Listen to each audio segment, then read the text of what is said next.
WhatsApp guys, कैसे हैं आप लोग। आशा करता हूं कि आप सभी अच्छे से होंगे। हमारे लास्ट वीडियो में टाइप्स ऑफ बिल्डर ये एक वीडियो हमने बनाया था। उसके ऊपर एक कमेंट आया था। अनिमेश जी ने उस पर कमेंट किया था कि वो जानना चाहते थे कि बिल्डर फंड्स कहां कहां से अरेंज करते हैं। तो ये पूरी वीडियो उसी क्वेश्चन पे, उसी कमेंट पे बेस है। So without wasting any time, let's start.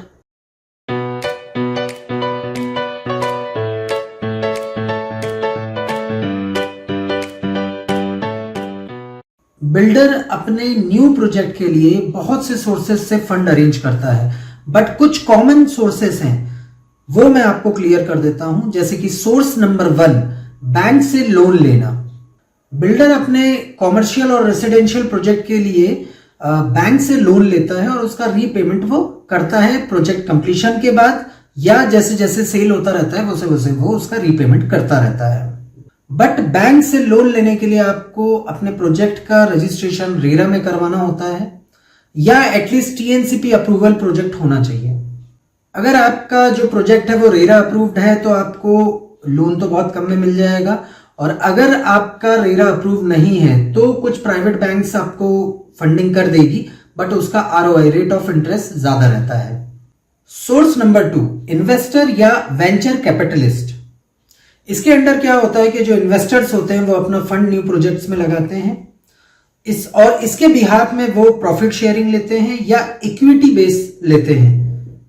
Investor जो रिटर्न लेते हैं वो ईयरली बेसिस पे लेते हैं, या 18 मंथ्स का एक एग्रीमेंट होता है। डिपेंड करता है man to man, investor to investor, कि किस तरीके की बिल्डर और इन्वेस्टर के बीच में कितना प्रॉफिट रेशियो से डील हुआ है। मिनिमम उसे नॉर्मली देखा जाए तो 1 साल का एग्रीमेंट और बॉन्ड साइन होता है, क्योंकि प्रॉफिट 1 साल के बाद रिलीज करना चालू कर दिया जाता है। सोर्स नंबर 3, यह है प्री सेल्स या प्री बुकिंग।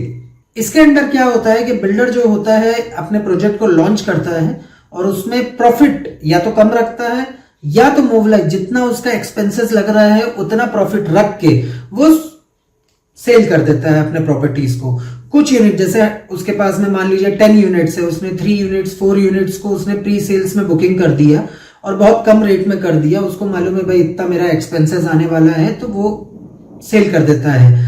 और उसको ये भी मालूम रहता है कि भाई आने वाले 1 साल बाद, 2 साल बाद जब ये अंडर कंस्ट्रक्शन रहेगा या कंप्लीट हो जाएगा, तो जो प्री सेल का प्राइस लिस्ट है और जो फाइनल प्राइस लिस्ट है उसमें कितना वेरिएशन रहेगा, ये वो अपने कस्टमर्स को बता देता है। इसके कारण कस्टमर्स क्या करते हैं, प्री बुकिंग कर देते हैं और बिल्डर के पास में मोबलाइज फंड आ जाता है, जिससे कि बिल्डर अपना काम चालू कर सकता है।